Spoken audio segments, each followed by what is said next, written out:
Muy buenas tardes a todos los asistentes, con nuestra más cordial bienvenida a esta especial conferencia de clausura de la temporada 2024-2025 del Foro de Historia en colaboración con el Foro de Música.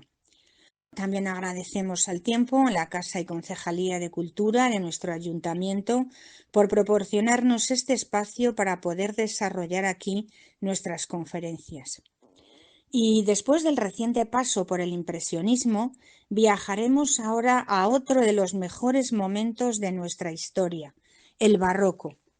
Como sabéis, este periodo se desarrolla entre los siglos XVII y principios del XVIII en Occidente. Tiene una estética propia que se manifiesta en distintas disciplinas y supone un cambio cultural total tanto a nivel político como tecnológico, religioso y social, incluyendo la contrarreforma, la expansión de los estados modernos y la crisis económica. Dicho movimiento también se dio en numerosas colonias de las potencias europeas y sobre todo dejó una huella importante en la historia del arte. España será reemplazada por Francia en el contexto mundial y se produce una gran paradoja, pues mientras por un lado se encuentra en una gran decadencia, por otro se viene a producir un gran esplendor cultural y literario sin precedentes, donde el hombre se enfrenta de forma más radical a la realidad. Es la época de gran riqueza artística con un fuerte auge de la monarquía y la Iglesia. En cuanto al contenido, en el barroco hay una alteración de la norma y se trata de seducir al espectador mediante las emociones. Se busca sorprender y asombrar. Se potencian los contrastes y el desequilibrio, añadiendo una profusa y elaborada ornamentación. El arte refleja los valores de la época con una gran importancia de la grandeza, la exuberancia emocional, la riqueza sensual, el movimiento y la vitalidad. Para hablarnos de este periodo, el barroco, estará hoy con nosotros en nuestra conferencia de clausura un maestro con estilo propio, capaz de transformarse y sumergirse en cada momento de la historia y su música, extrayendo para nosotros la esencia de ese tiempo para hacérnosla llegar. Creo que la gran mayoría ya le conocéis, él dice de sí mismo que es un aficionado, pero para los que no le conocéis, os presento ya aquí y ahora a Abelardo Rubio López, al que conoceréis mejor a través de este viaje histórico-musical por el barroco, una propuesta musical para una diversidad espiritual, política y cultural, y a quien ya cedo la palabra. Cuando quieras, Abelardo. Muchas gracias, Mercedes. Nos situamos en los últimos años del siglo XVI. La estética clasicista comienza a no ser suficiente para un arte que se concibe cada vez más como un potente medio de comunicación y expresión. El arte renacentista entraba en una fase más elaborada, como lo hizo el arte griego, que tras sus fases arcaica y clásica llegaba a su periodo helenístico.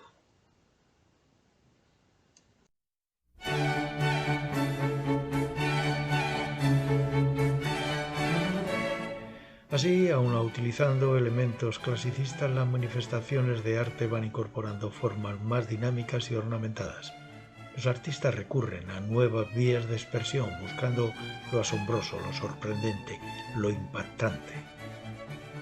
El ingenio y el diseño son el arte mágico a través del cual se llega a engañar la vista hasta asombrar, escribía Bernini. El ideal barroco fue la obra de arte total, il ben composto, una síntesis bella, como lo es la Capilla Cornaro en la iglesia de Santa María della Vittoria en Roma, obra de Bernini.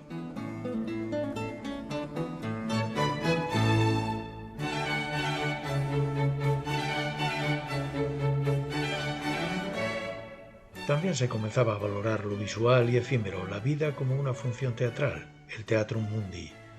Cobraba fuerza la idea de que todo el mundo es un escenario y todos los hombres y mujeres meros actores. Esta cultura propició el auge de las artes escénicas, de los grandes espectáculos, tanto populares como elitistas, tanto profanos como religiosos. Incluso en lo personal primaba la imagen.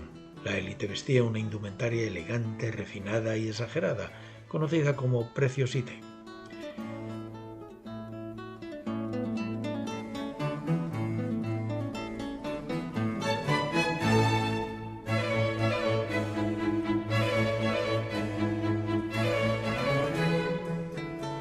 Por todo ello, la tendencia cultural se identificó con un nombre peyorativo, barroco, que se deriva del término portugués barrueco, nombre que se da a una perla irregular, lo que sugiere algo deforme, artificioso, recargado. Pero la rareza hace única cada perla y la historia ha demostrado la singularidad de cada una de las manifestaciones del espléndido y diverso legado barroco. El barroco surge como estilo artístico en Italia y se desarrolla sobre todo en la Europa occidental y en muchos lugares de América bajo la influencia ibérica. Esta corriente perdurará durante siglo y medio, desde los últimos años del siglo XVI hasta mediados del XVIII, si nos referimos a la música, hasta el año de fallecimiento de Bach. Esta gran transformación afectó a las artes plásticas, la música, el teatro, la literatura y a la sociedad, pero también hubo cambios importantes en el panorama político y religioso en general como herencia del siglo XVI. Hablemos del contexto histórico a inicios del barroco. Con Carlos V, la paz de Augsburgo suponía la libertad religiosa en el Sacro Imperio y la reforma luterana se extendía por el norte y centro de Europa mientras el catolicismo se mantenía en el sur. Las continuas guerras, las malas cosechas y el azote de la peste a mediados del siglo motivaron una gran hambruna, sobre todo en el sur, mientras el comercio florecía en el norte con la creación de grandes compañías que comenzaba a sentar las bases del capitalismo.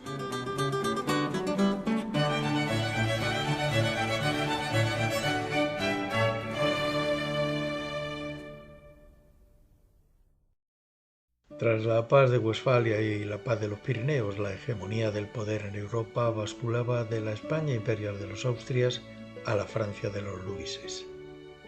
En Francia, el absolutismo de Luis XIV acaparaba todo el poder. El Estado soy yo. Por otro lado, Roma era ya la capital de la monarquía papal. Los estados pontificios contaban con medios y riqueza. En este contexto histórico, los primeros promotores de la cultura barroca fueron los centros de poder, tanto religioso como político, concretamente la Roma papal y los estados monárquicos, con Francia a la cabeza. El mecenazgo eclesiástico potenció las medidas tomadas en Trento y una de ellas fue hacer más grandiosos y atractivos los ritos católicos para tratar de frenar la expansión de la Reforma. Así Roma se convertía en la cuna del barroco, de las artes plásticas y la arquitectura, que incorporaba gran decoración y exuberancia, especialmente en la Basílica de San Pedro. Roma triunfas caput mundi.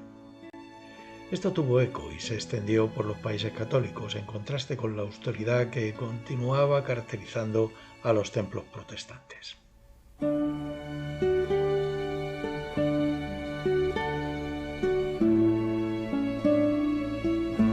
Por otro lado, las monarquías favorecieron el arte como una forma de mostrar el poder y la magnificencia del propio monarca. El mejor ejemplo es Luis XIV, el Rey Sol y el Palacio de Versalles. En España, pese a la crisis económica durante el reinado de los Austrias menores, las artes y las letras alcanzaban su cenit. El barroco coincidió con las últimas décadas de nuestro siglo de oro.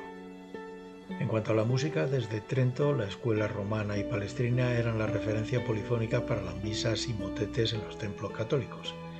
En los protestantes esas formas se sustituyeron por la coral luterana y en Inglaterra por el himno anglicano, composiciones participativas y mucho más sencillas.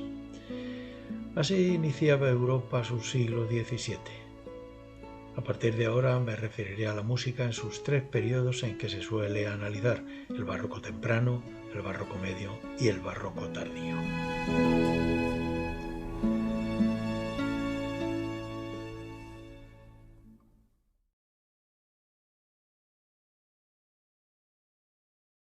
A principios del siglo XVII, la escuela romana y el estilo polifónico de Palestrina comenzaban a eclipsar como referencia.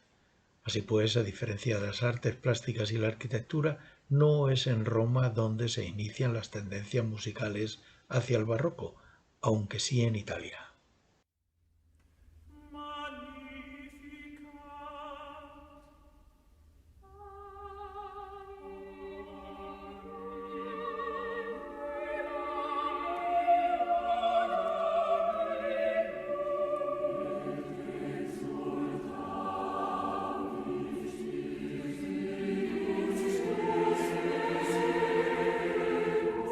En Venecia, Andrea y Giovanni Gabrieli comenzaban a crear un estilo que combinaba el canto solístico con impresionantes formas para hasta 3 y 4 coros y potente acompañamiento con metal, cuerda y los 2 órganos de la Basílica de San Marcos, una imponente estructura sonora que sorprendía y sobrecogía.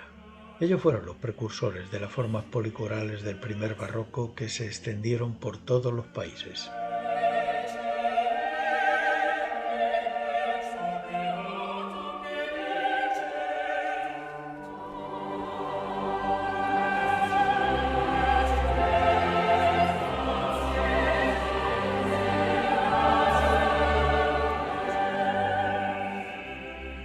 Entretanto, en Florencia, el grupo Camerata Florentina desarrollaba una monodía acompañada y creaba un estilo recitativo, combinando música, poesía y teatro.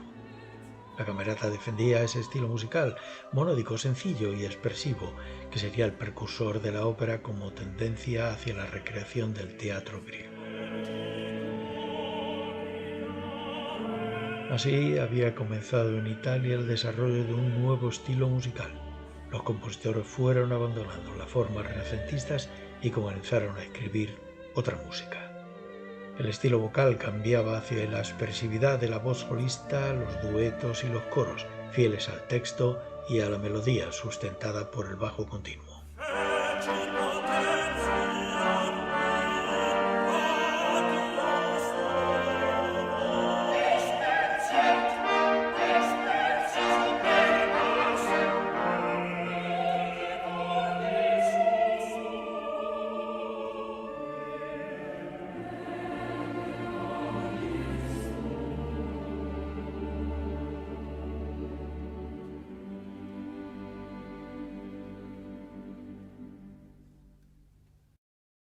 Esta transición también se aprecia en los libros de madrigales de Monteverdi, cuyo quinto libro es el punto de inflexión, en que la música evoluciona hacia formas dramáticas y de estilo representativo, con combinaciones de solistas, voces e instrumentación.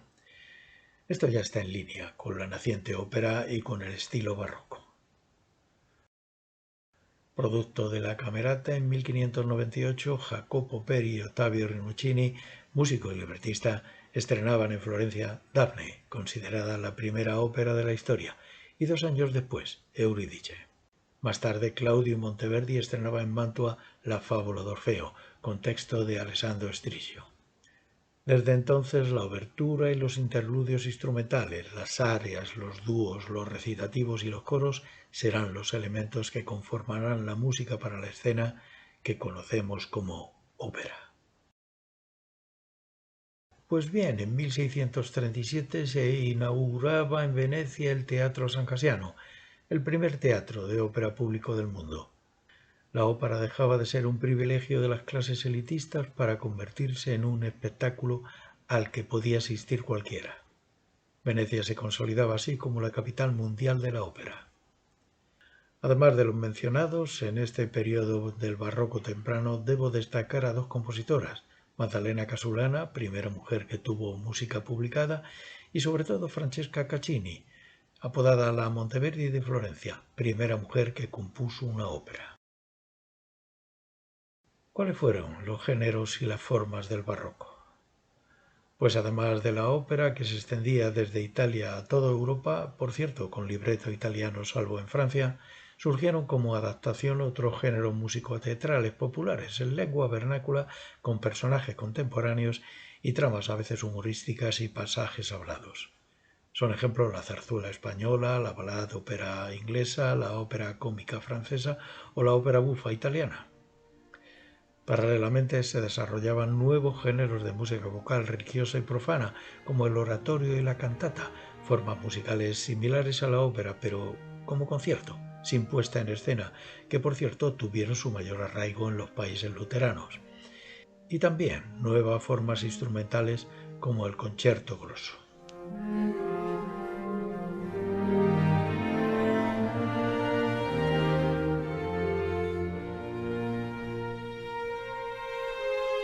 Las formas instrumentales a partir del siglo XVII tuvieron un auge sin precedentes, hasta igualar en importancia a la música vocal. Aparecía la orquesta como agrupación en conjuntos de hasta 15 o 20 músicos. Y esto fue en gran parte gracias al perfeccionamiento y transformación de los instrumentos. Por ejemplo, la familia de la cuerda alcanzaba su máxima perfección en Italia, con artesanos como los Stradivari y los Amandi. Entre tanto, los Gautier en la corte francesa transformaban los instrumentos de madera, el oboe, el fagot y la travesera barroca. En el barroco nacían o se perfeccionaban las formas instrumentales holísticas de carácter improvisatorio, como los preludios, las tocatas, fantasías, fugas, y aparecía la sonata, una forma en 3 o 4 movimientos que combinaba varios instrumentos y el bajo continuo. Por último, ya he mencionado el concierto grosso, del que está sonando un ejemplo, que se difundió por Europa gracias a Arcangelo Corelli, y la suite, una continuación de la forma suite renacentista.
A mediados del siglo XVII, Francesco Cavalli y Pietro Cesti eran los más prolíficos compositores de ópera en Italia.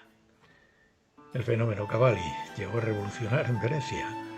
El éxito de sus óperas llegaba al punto que la gente vendía sus pertenencias para comprar las entradas en el Teatro San Casiano. Allí se estrenaba La Calisto, una de las óperas que las compañías ambulantes representaron por lugares de Europa como parte del modelo comedia del arte. Uno de esos lugares fue París, donde el primer ministro francés, el cardenal Mazarino, quiso montar una ópera italiana para celebrar la boda de Luis XIV con María Teresa de Habsburgo, hija de Felipe IV de España, nacida en San Lorenzo del Escorial. Se invitó a Cavalli a componer y montar la obra, quien, tras su negativa inicial, accedía a regañadientes.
Por una serie de circunstancias, la ópera de Cavalli no fue apreciada en toda su dimensión. Sin embargo, fue muy elogiada en los ensayos, en que colaboró con Jean-Baptiste Lully, compositor de Luis XIV, e incluso el propio rey bailó, cosa que le encantaba hacer, al ritmo de los compases del italiano. Francesco Cavalli también realizó importantes aportaciones a la música religiosa italiana, por ejemplo, su música sacra y su misa requiem.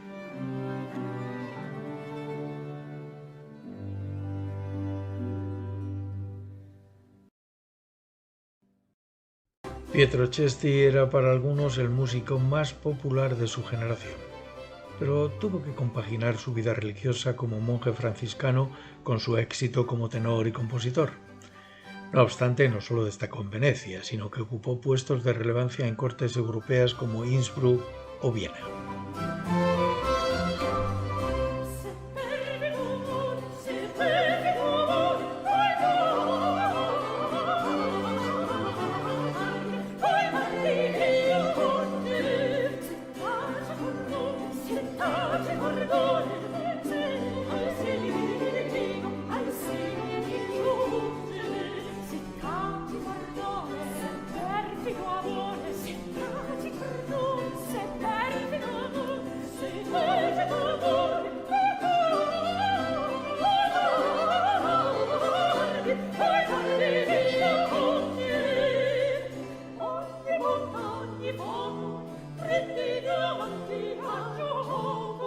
Además de numerosas cantatas y motetes, Cesti compuso más de 100 óperas.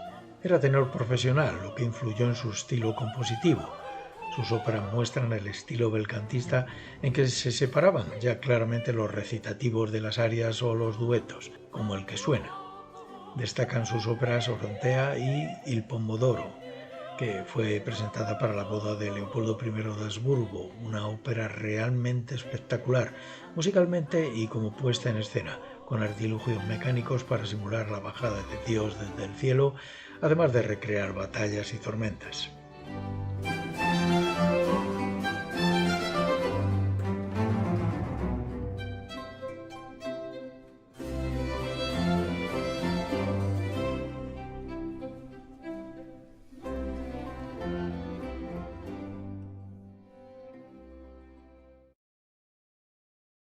Italia se había consagrado a la creatividad, a hacer de la ópera algo glorioso y cercano al pueblo. ¿Qué hacía en esos días Francia?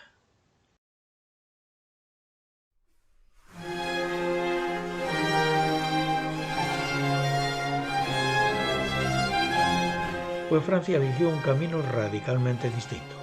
La ópera no era solo un entretenimiento, era un ritual de poder, un grandioso espectáculo para deslumbrar y para engrandecer la figura del Rey Sol. Su gran artífice fue Jean-Baptiste Lully. Lully creó la tragedia lírica, una forma operística que fusiona la poesía, la danza y la música, con un sentido estético cercano al ballet, siempre para glorificar a Luis XIV, que bailaba como un verdadero dios.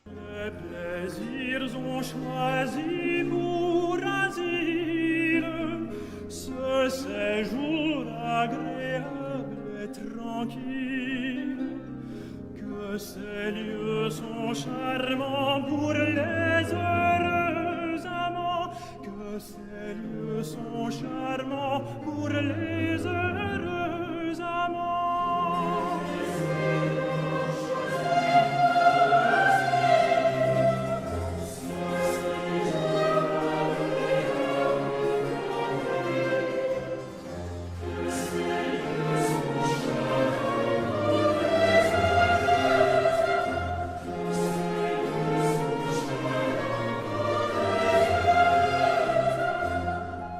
Lully no era de origen francés, había nacido en Florencia, pero con apenas 11 años entró al servicio de Mademoiselle de Montpensier para ayudarle a perfeccionar la lengua italiana. Su carrera para convertirse en músico de Luis XIV fue producto de su gran talento, pero también de la oportunidad y de su ambición y fina astucia. A sus 13 años aprendía a tocar el violín, se revelaba como un gran bailarín y comenzaba a formar parte de la gran banda de violines del rey. Años después, bailó para el rey en el Ballet de la Nuit, todo un honor. toda una oportunidad. Después fue ocupando puestos en ascenso hasta llegar a secretario del rey. Era un perfecto cortesano y hábil medrador, lo que le llevó a obtener incluso título de nobleza y a conseguir mediante intrigas el puesto de director de la Academia Real de Música.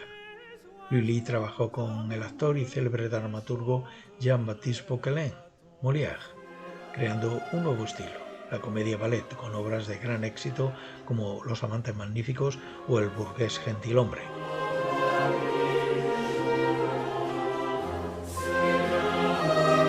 Las óperas de Lully son solemnes y majestuosas, con elaborados espectáculos de danza y grandes coros. Muchas de ellas se basaron en tragedias clásicas de sus coetáneos, los dramaturgos franceses bien conocidos, Corneille y Racine, entre otros. Y por cierto, sobrevivieron incluso tras el colapso del barroco.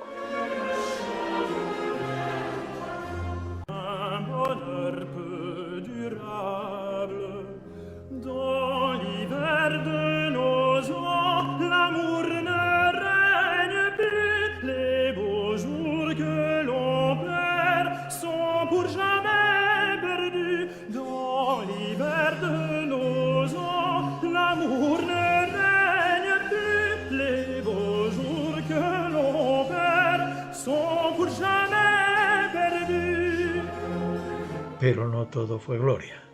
Lully era ambicioso y despiadado con sus rivales, pero además sus conocidas relaciones íntimas bisexuales provocaron el escándalo en la corte y el distanciamiento del rey.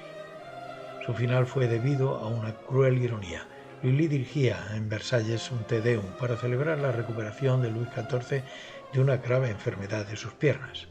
Lully marcaba el compás golpeando el suelo con un pesado bastón que accidentalmente le impactó en un pie.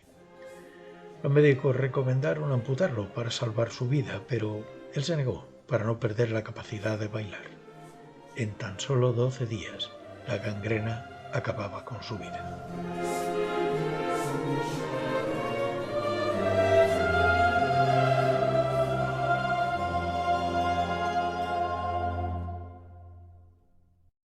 En España, la moda italiana del cambio musical llegó a mediados del siglo XVII.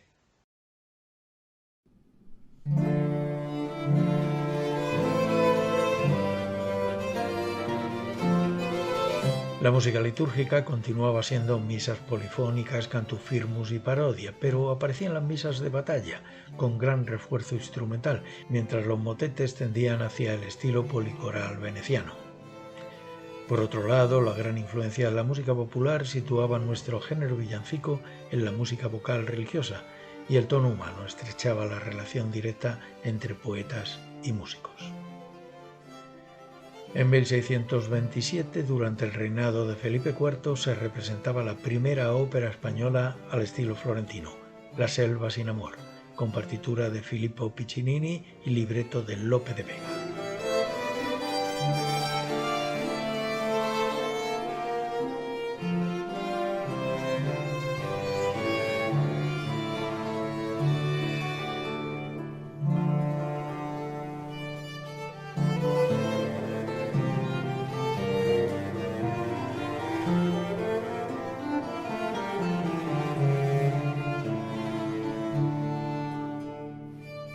No obstante, el género dramático musical español no nacía hasta mediados de siglo, con Calderón de la Barca, en colaboración con el compositor Juan Hidalgo, y con escenógrafos italianos traídos por Felipe IV.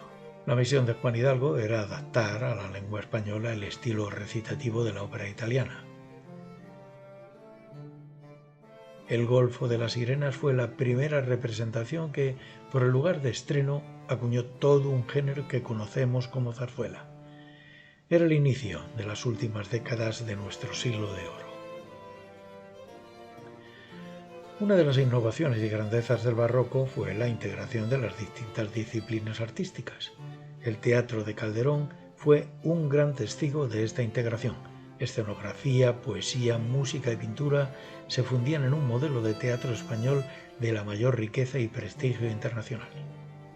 En cuanto al auto sacramental calderoniano y el semilitúrgico, como país católico buscaban instruir moral y dogmáticamente, deslumbrando a los espectadores con los mágicos carros del italiano Cosme Lotti y los mejores artilugios tramoyísticos, siempre acompañados de variada música, para llevar hasta lo más profundo del espectador el mensaje de fondo.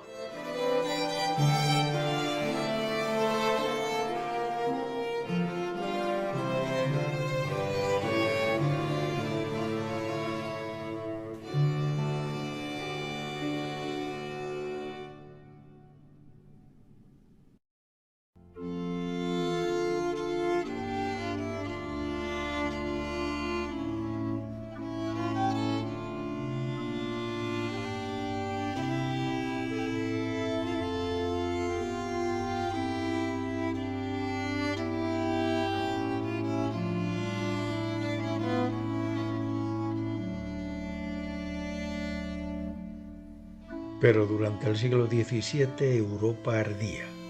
La Reforma y la Contrarreforma no solo provocaban guerras de fe y de poder, sino también guerras musicales.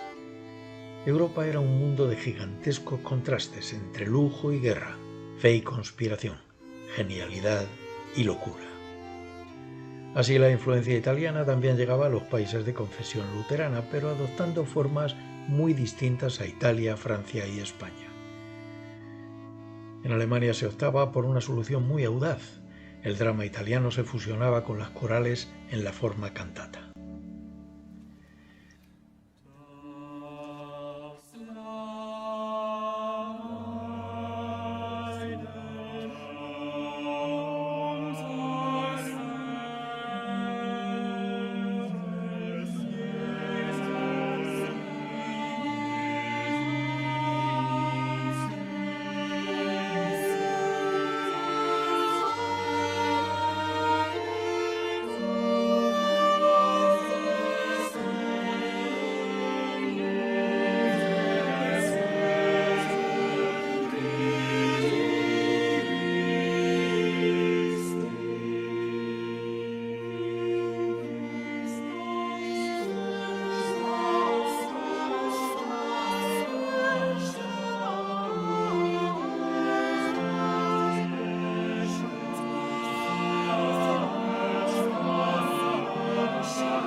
Su artífice fue Henry Schul, que había estudiado en Italia con Gabrieli y Monteverdi.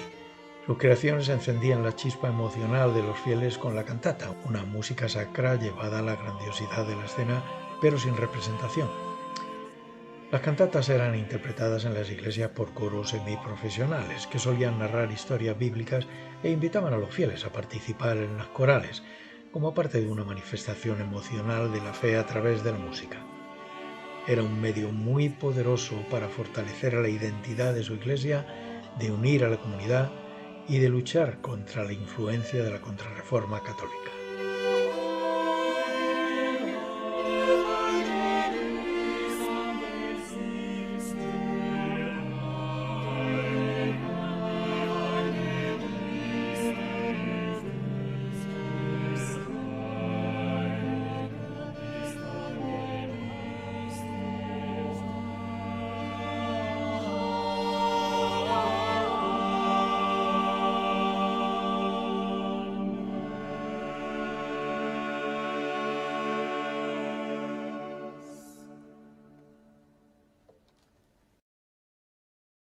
En esos días en que Alemania rezaba cantando, Henry Purcell en Inglaterra utilizaba elementos franceses e italianos para crear un estilo propio y distintivo de la música inglesa. Sus primeras composiciones fueron canciones, diálogos e himnos con versos de los salmos. Tras su nombramiento como organista de la Abadía de Westminster y de la Capilla Real, se dedicaba sobre todo a la música sacra. Años después componía Dido y Eneas, considerada la primera ópera nacional inglesa y con texto en inglés, que, aunque es una tragedia alegórica, se le debe un cierto trasfondo religioso.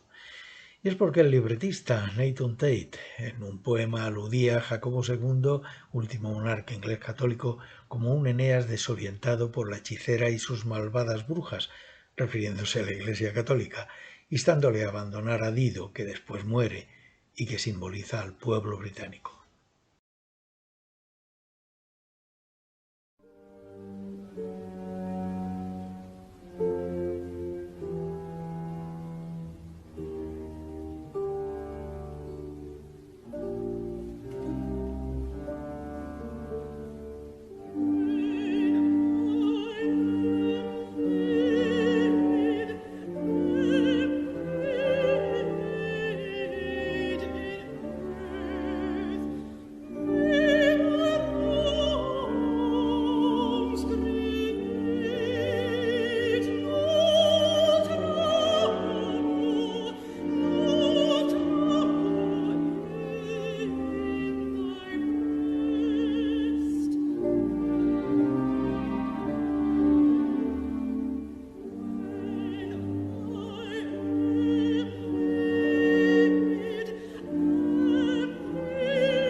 El adiós a la vida de Dido es probablemente el lamento más famoso de la música barroca.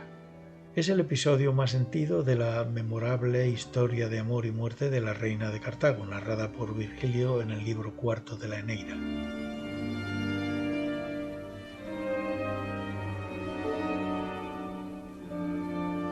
Henry Purcell está enterrado en Westminster. Su epitafio reza: aquí yace el honorable Henry Purcell, quien dejó esta vida y ha ido a ese único lugar bendito donde su armonía puede ser superada.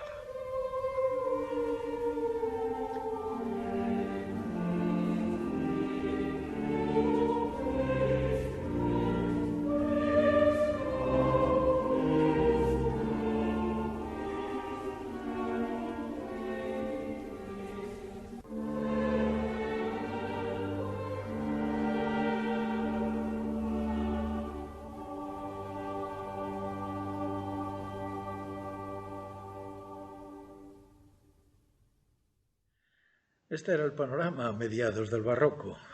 Como he tratado de expresar en el título de la charla, se había creado una propuesta musical para cada una de las consecuencias de la diversidad espiritual, política y cultural.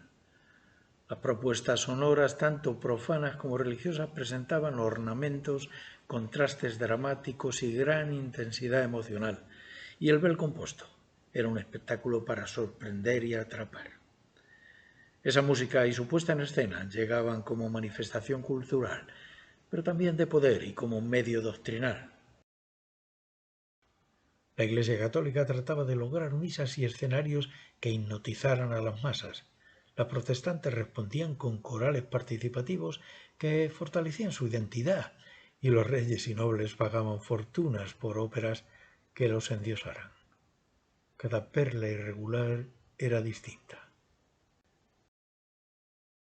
La música barroca en sí misma era el paradigma de la teoría de los afectos, una ciencia para manipular emociones cuyos efectos ya estaban bien estudiados: modos mayores para la alegría, menores para el pesar, ritmo rápido para la excitación, lento para la melancolía, melodía ascendente para la exaltación y descendente para la tristeza.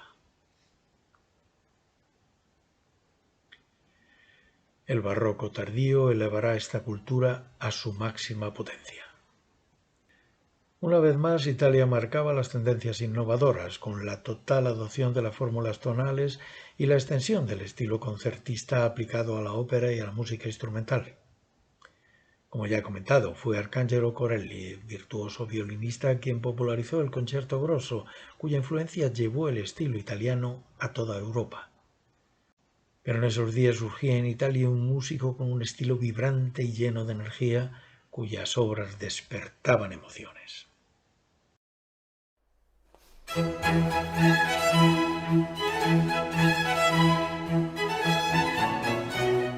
Ya todos sabemos de quién se trata. Vivaldi publicó estos conciertos con poemas que describen lo que representan.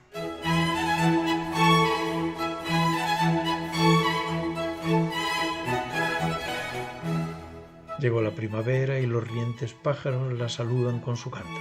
Escuchemos a los violines cantar como pájaros.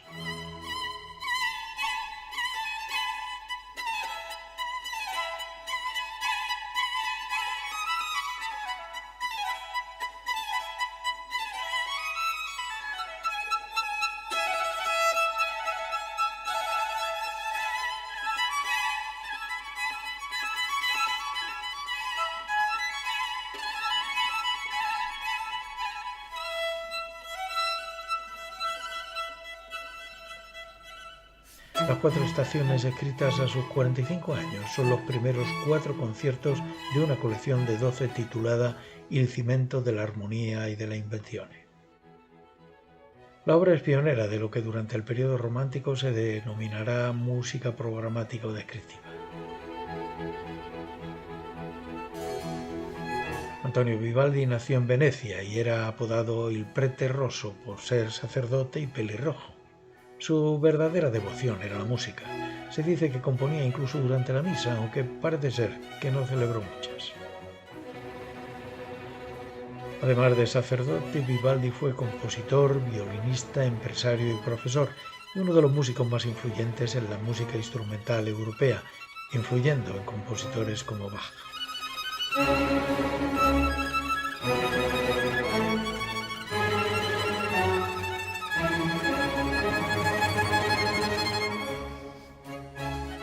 Vivaldi escribió unas 770 composiciones, de las cuales más de 40 son óperas y más de 400 conciertos. Él cimentó el género concierto para flauta, violín y diversos instrumentos. A sus 25 años comenzaba a trabajar en el Ospedale della Pietà, un lugar de refugio de niñas abandonadas, huérfanos o de familias muy pobres. Allí durante 20 años, en varios periodos, enseñó y compuso música y formó una orquesta y coro reconocida en toda Europa, como reza esta alabanza de Rousseau. El primer gran éxito de Vivaldi fue el Lestro Armónico, primera colección de 12 conciertos publicada a sus 33 años y dedicada a Fernando de Medici, mecenas y también músico.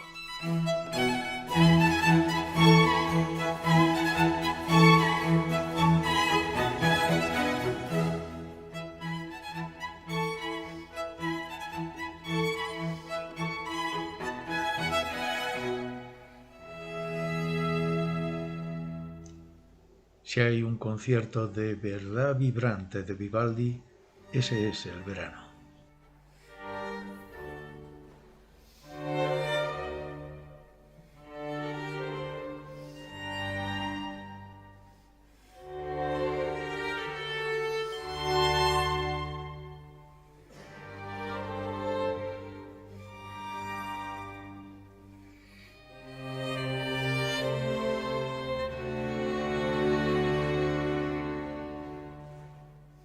El verano evoca la pesadez del calor, de nuevo el canto de los pájaros y por último la explosión de la tormenta.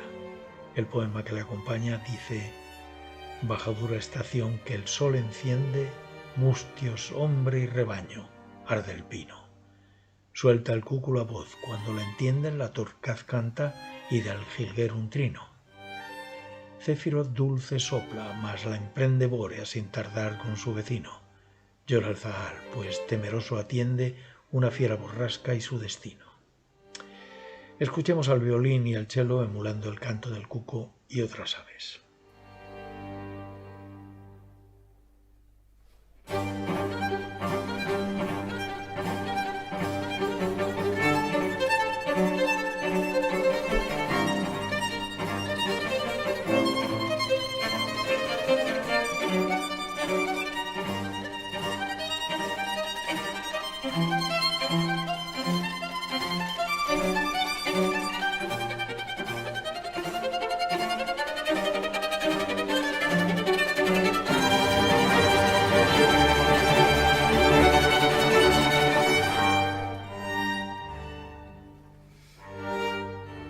En cuanto a la ópera, Vivaldi aprovechó la popularidad del género en Venecia, como compositor y como empresario en el Teatro Sant'Angelo. También compuso varios oratorios. Más tarde en Mantua, como maestro de capilla en la corte del gobernador de la ciudad, Vivaldi conocía a la joven aspirante Anna Tisieri-Giro, que se convirtió en su primadonna favorita. Ana y su hermana Paulina fueron parte de la comitiva de Vivaldi y le acompañaban en muchos viajes. Se ha especulado mucho sobre la relación de Vivaldi con Ana, aunque no hay evidencias y él negó rotundamente que fuera más allá de lo puramente amistoso y profesional.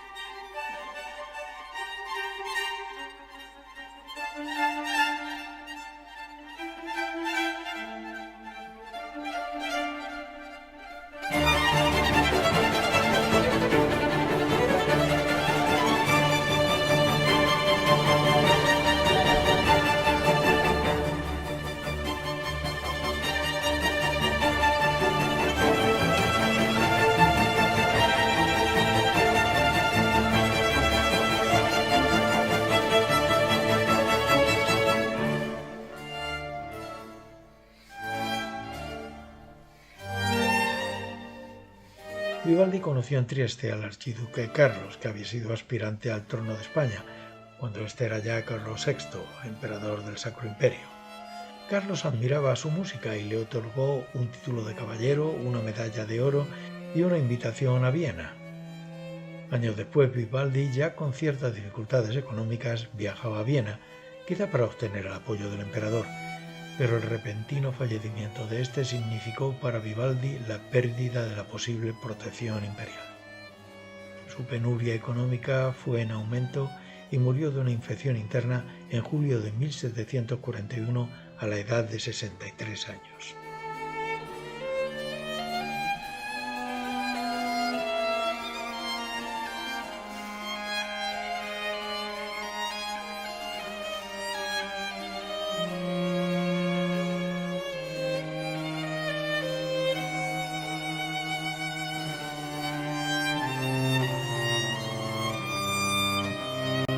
Como casi toda la música barroca, la obra de Vivaldi sufrió el silencio durante 2 siglos, hasta principios del siglo XX, en que experimentó un gran renacimiento. Hoy sigue estando bien presente en los repertorios de todo el mundo.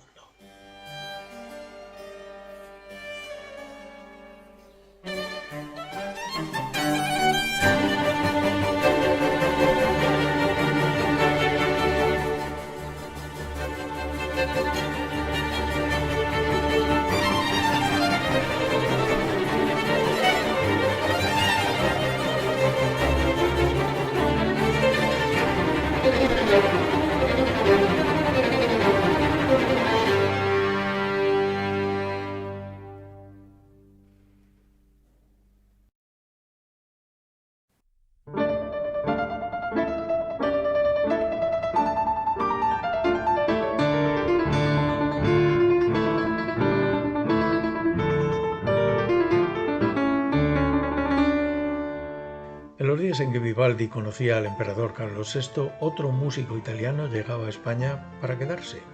Era el gran clavecinista Domenico Scarlatti. Scarlatti había enseñado música en Lisboa a la princesa portuguesa Bárbara de Braganza y se trasladaba a Sevilla con su séquito cuando ésta iba a contraer matrimonio con el cuarto hijo de Felipe IV, el futuro Fernando VI de España. Años después la corte se trasladaba a Madrid, donde Scarlatti se instaló para el resto de su vida.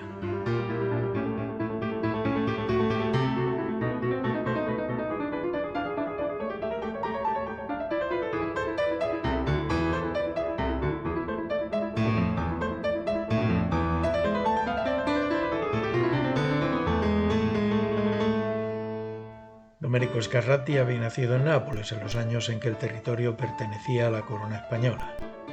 Allá a sus 16 años ya era organista y compositor de la Capilla Real de la Corte Española, y allí en su juventud compuso un variado repertorio operístico, instrumental y de cantatas profanas y religiosas. Después, durante su estancia en Roma, fue maestro de capilla nada menos que en la Basílica de San Pedro.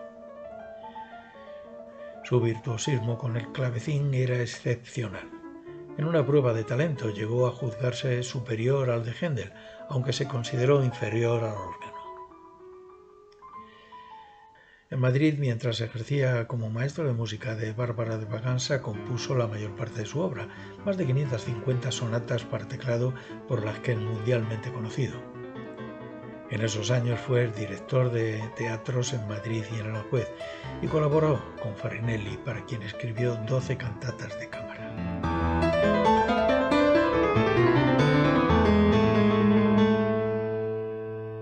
Domenico Scarlatti se identificó totalmente con España, de hecho españolizó su nombre y apellido y es considerado uno de nuestros compositores más importantes. Él inició la Escuela de Clave Española en el siglo XVIII, que contaría con seguidores de la talla del Padre Soler. Scarlatti fue pionero en una serie de aspectos. Adelantó nuestro nacionalismo musical influenciado por el folclore español, anticipó desarrollos formales del clasicismo e incluso en las armonías, uso de la tonalidad y tempestuosidad de sus composiciones, su estilo preludia la música del romanticismo y del modernismo.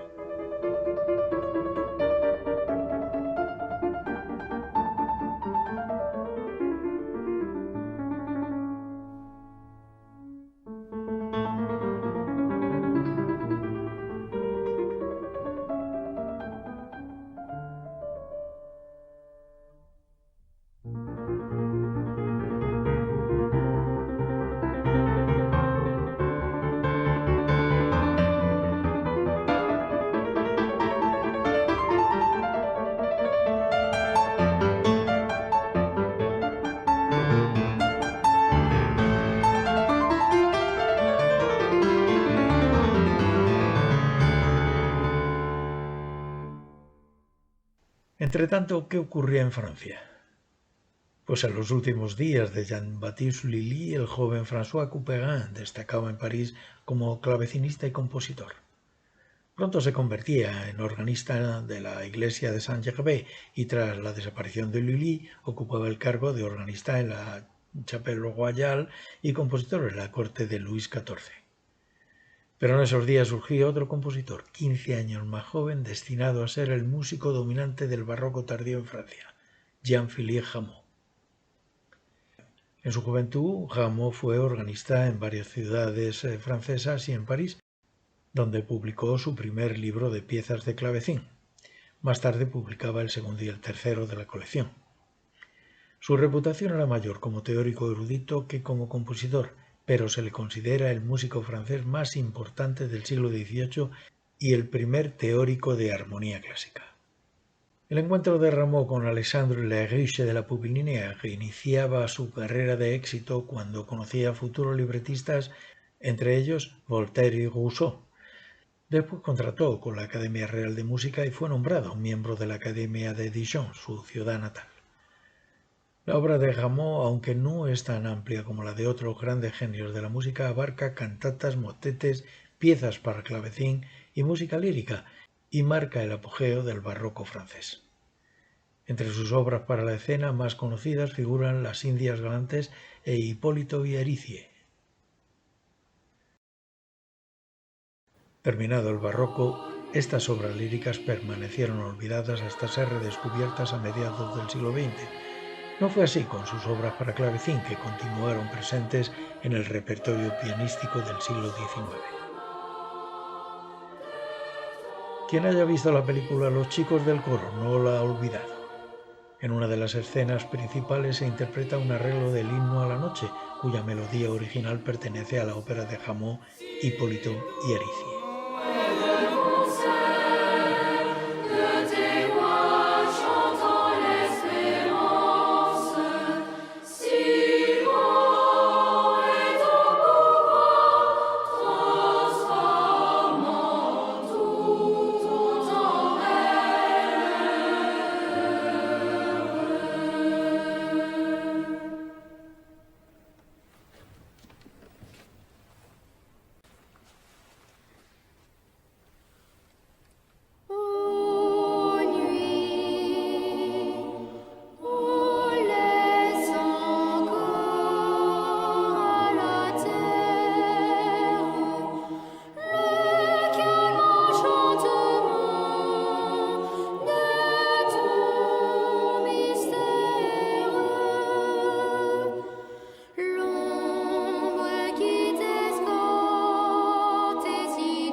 Y desde Francia nos vamos hacia el noreste, al entonces Sacro Imperio Romano-Germánico. Allí en la última década del siglo XVII, dos niños mostraban obsesión por aprender música. Dos niños destinados a convertirse en los más grandes genios del barroco musical en Alemania, Johann Sebastian Bach y Georg Friedrich Händel. Habían nacido con un mes de diferencia en Eisenach y Halle, respectivamente, a una distancia de unos 150 kilómetros, pero nunca en su vida se conocieron. Johann Sebastian Bach fue el miembro más prominente de una de las familias de músicos más destacadas de la historia. Durante más de 200 años, la familia Bach dio al mundo más de 35 compositores célebres. Johann Sebastian se quedó huérfano a los 10 años y se fue a vivir y estudiar con su hermano mayor, Johann Christoph, organista en la iglesia de San Miguel de Ohrdruf. Su hermano le dio a conocer obras de los grandes compositores alemanes y franceses, pero le tenía prohibido transcribir música debido al alto valor del papel. Pero Johann Sebastian copiaba a escondidas, a la luz de las velas, la música de grandes maestros italianos.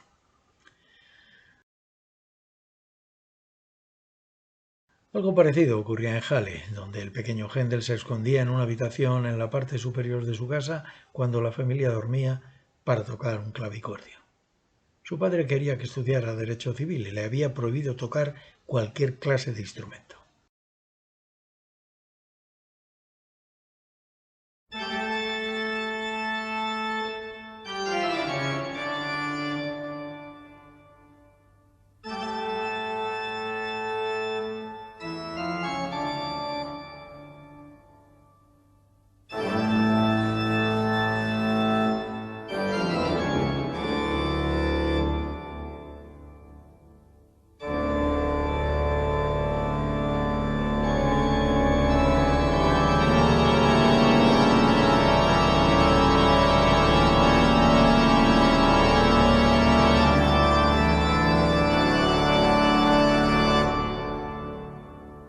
La vida de Bach fue una mezcla de devoción religiosa, de convicción y práctica luterana, de genialidad musical y de estudio.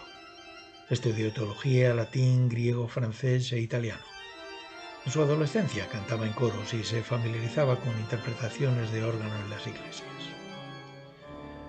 Con 18 años se mudaba a Weimar, donde enseguida adquirió reputación como teclista. Más tarde ocupaba el puesto de organista en la iglesia de San Bonifacio.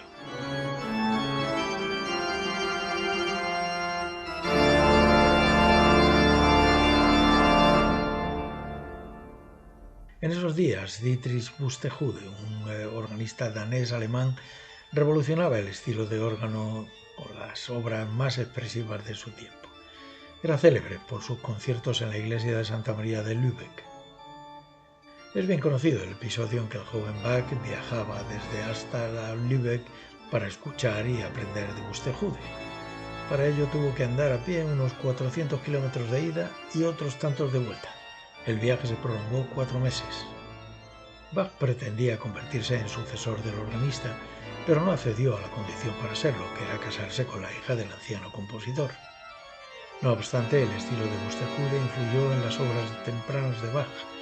Algunos especialistas sitúan en esa época su famosa tocata y fuga en re menor.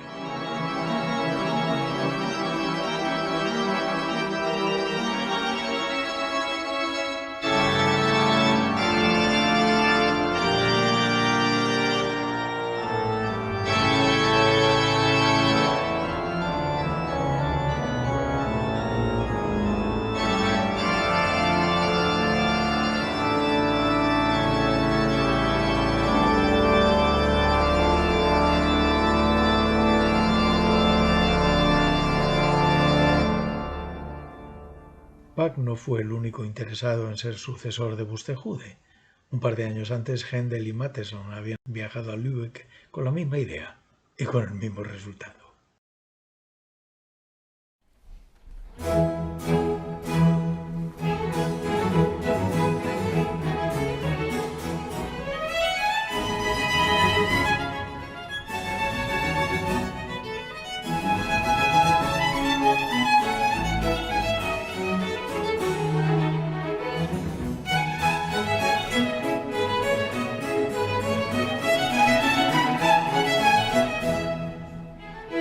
Los siguientes años fueron muy fructíferos para Bach, organista en la iglesia de San Blas de Münchhausen y de nuevo en Weimar en la corte del duque Guillermo Ernesto.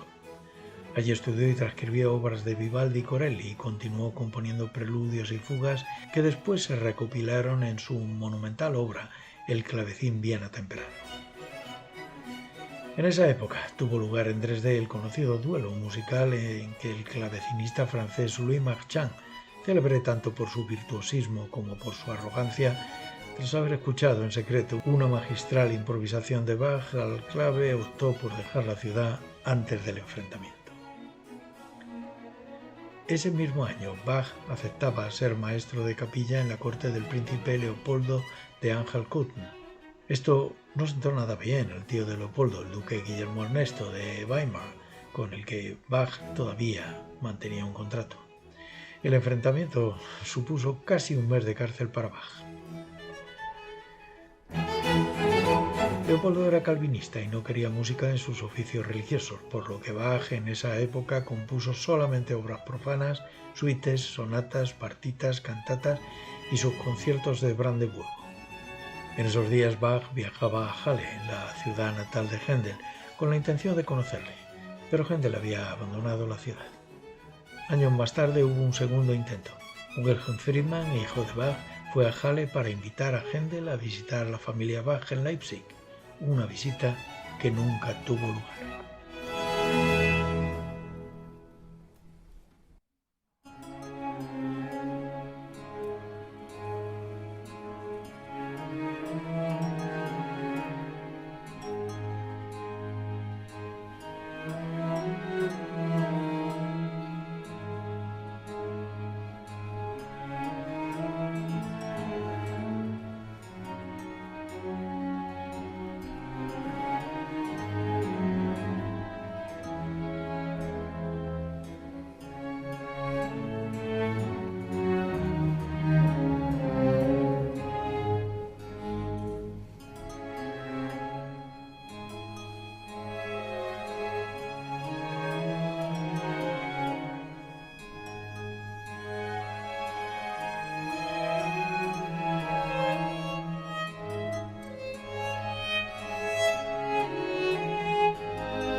Bach y Händel nunca se conocieron porque sus vidas siguieron derroteros muy distintos.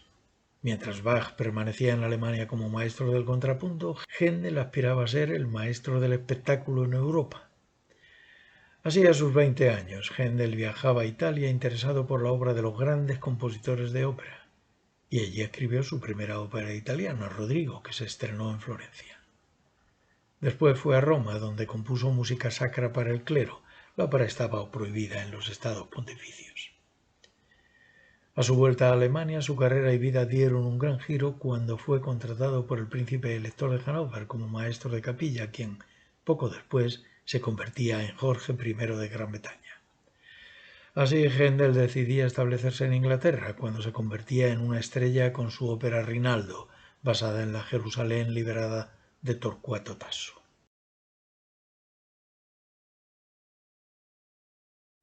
Da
Rinaldo contiene la famosa aria Lascia Cioccianga, que levantó pasiones. A partir de ese momento, Händel marcaría toda una época en la música inglesa, acogido como sucesor de Henry Purcell, apoyado por la Casa Real y de muchos nobles, porque además respondía al gusto del público.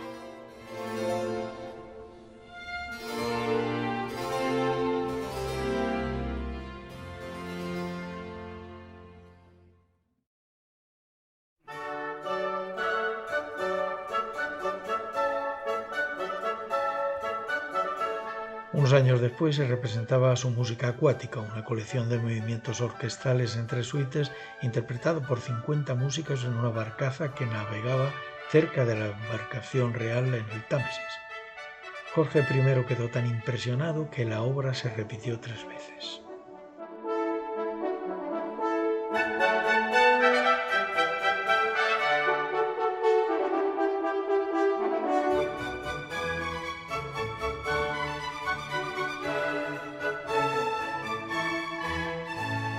Después Händel consolidaba su posición cuando se fundaba la Real Academia de Música, una compañía dedicada a la ópera italiana que, desde el Reino Unido, le hizo famoso en toda Europa.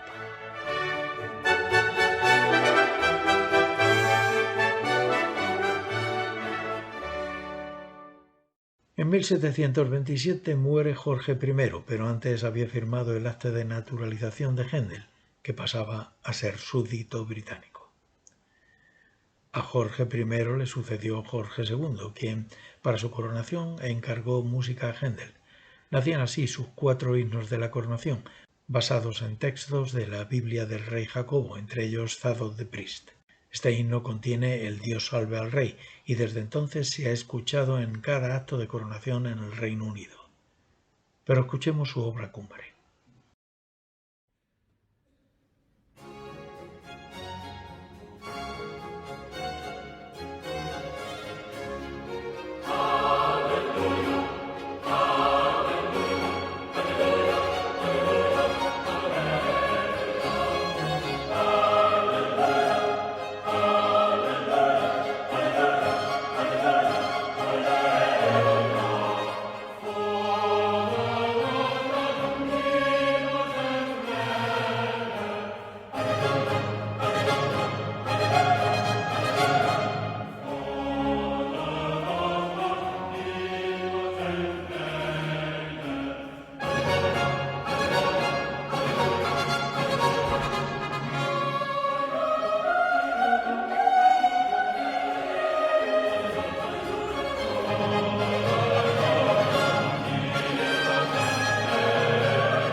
Poco después de la coronación de Jorge II se producía el cierre de la Real Academia de Música.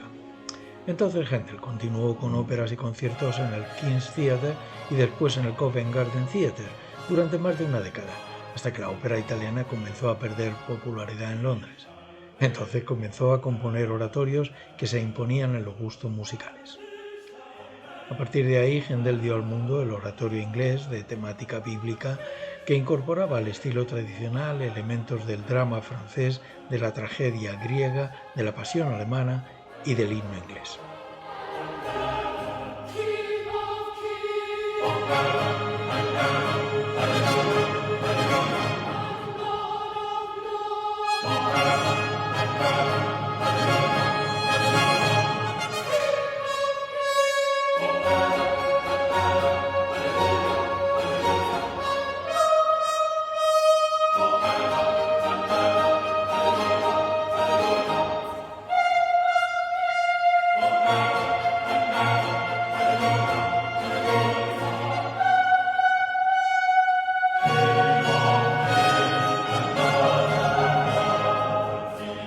En 1741, William Cavendish, primer ministro de Gran Bretaña, invitaba a Händel a Dublín, capital del Reino de Irlanda.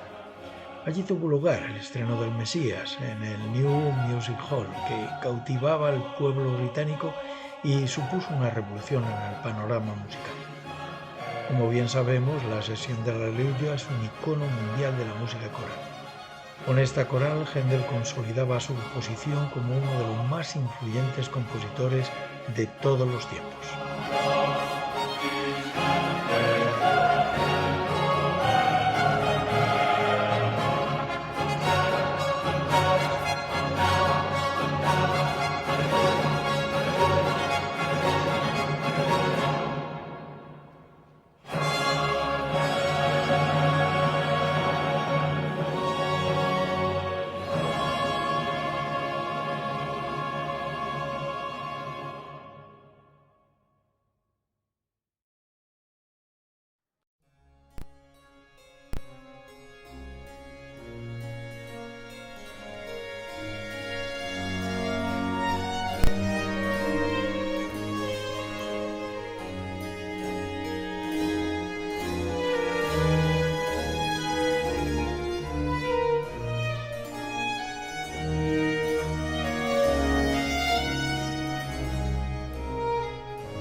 En los años londinenses de Händel, Bach continuaba siendo compositor de la corte del príncipe Leopoldo de Cuthen, pero se mudaba a Leipzig como director de coro y maestro de música en la iglesia luterana de Santo Tomás.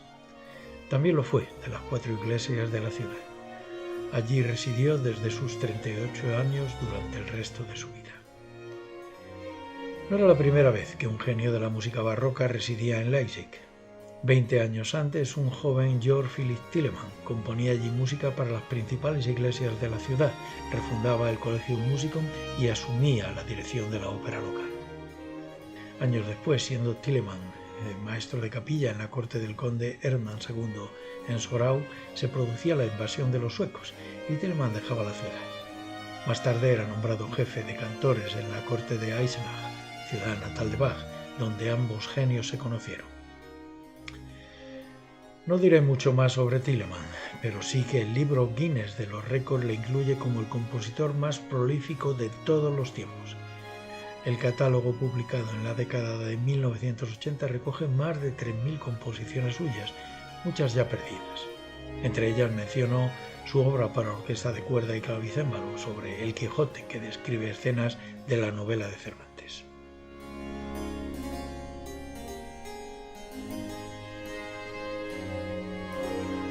En Leipzig, Bach se hizo cargo de la dirección de la Sociedad Musical Collegium Musicum, integrada por estudiantes universitarios, ampliando su temática compositiva más allá de la liturgia. Compuso varios conciertos para las presentaciones de viernes-noche en el Café Zimmermann. Después fue nombrado compositor real de la corte de Augusto III, rey de Polonia y gran mecenas de las artes. Durante esos años escribió gran parte de su ingente obra, cantatas y motetes y sus preludios y fugas que se integraron en su segundo libro de El clavecín bien atemperado. En Leipzig nacían sus variaciones Goldberg, mientras realizaba las revisiones finales de obras monumentales como La Pasión según San Mateo y La Pasión según San Juan. Allí llevó a cabo la composición de preludios corales y los últimos cánones y fugas de la colección El arte de la fuga, una de las cumbres del contrapunto publicada inconclusa un año después de su muerte.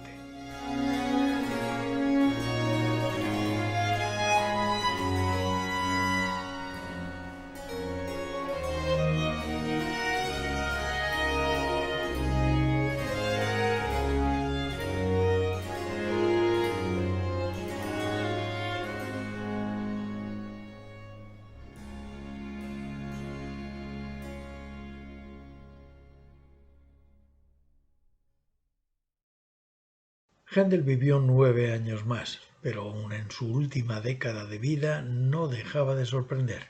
Compuso la música para los reales fuegos de artificio, encargada por Jorge II, que se interpretaba al aire libre ante una multitud de 12.000 personas. Poco después su aportación iba más allá de lo artístico cuando organizaba una representación benéfica de El Mesías en el Hospital Foundling, que se convirtió en tradición, con conciertos anuales durante el resto de su vida. He comentado que Bach y Händel nacieron el mismo año y con poco más de un mes de diferencia y en ciudades muy cercanas. Hay otra coincidencia, en este caso triste. Ambos sufrían de enfermedad ocular y acudieron al mismo cirujano londinense, John Taylor, para sí mismo el mayor experto en oftalmología, para otros un simple charlatán. Taylor operó 2 veces a Bach y no le curó, sino que empeoró su salud. Murió ese mismo año. Años más tarde, Händel, que padecía de catarata, se puso en manos de Taylor. La operación no mejoró su vista, sino que la empeoró. Händel se quedaba ciego un año después.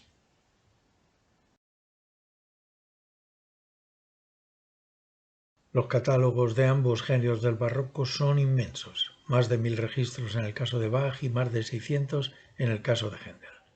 Bach cultivó todos los géneros y formas de su época, salvo la ópera. Su obra muestra la grandeza de la diversidad, un perfecto dominio técnico del órgano en las formas alemanas, tocatas, preludios, fugas, del clave en las francesas, suites, oberturas, y del violín en las italianas, conciertos, sonatas y sinfonías. El legado de Händel incluye prácticamente todos los géneros, inclusive la ópera. Al igual que Bach, Händel sintetiza lo mejor de los estilos nacionales de su época, la solidez y el contrapunto de la música alemana, la dulzura melódica del bel canto italiano y la elegancia y solemnidad de la escuela francesa, a lo que él añadió la sencillez y audacia de la música inglesa.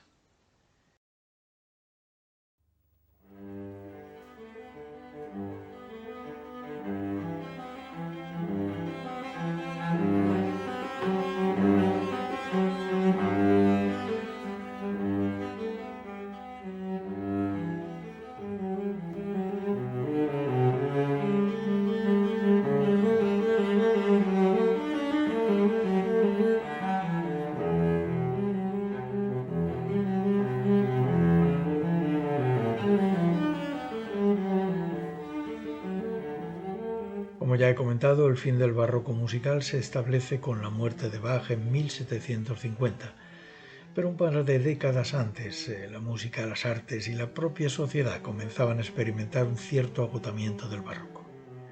La influencia de la Ilustración apuntaba hacia la simplicidad y promovía la racionalidad frente a la ornamentación excesiva. El gusto musical tendía hacia una melodía clara, equilibrada y poco recargada que marcaba el comienzo del clasicismo. Las formas barrocas iban cayendo en el olvido. Händel nunca desapareció completamente. Las sociedades corales británicas mantuvieron vivo parte de su legado, pero las formas de Bach, pasiones, cantatas, tocatas y fugas dejaron de utilizarse. También la genialidad de Vivaldi desaparecía en manuscritos olvidados. Pero la historia no suele permitir que la buena música se pierda para siempre. Bach fue estudiado e inspiró a Mozart y a Beethoven y resurgió cuando un joven Felix Mendelssohn descubría y dirigía en Berlín la Pasión según San Mateo en 1829. Antonio Vivaldi renacía cuando el musicólogo Alberto Gentili redescubría sus partituras en un archivo de Turín en los años de 1920. Y también en el siglo XX se redescubrían las obras de otros compositores del barroco.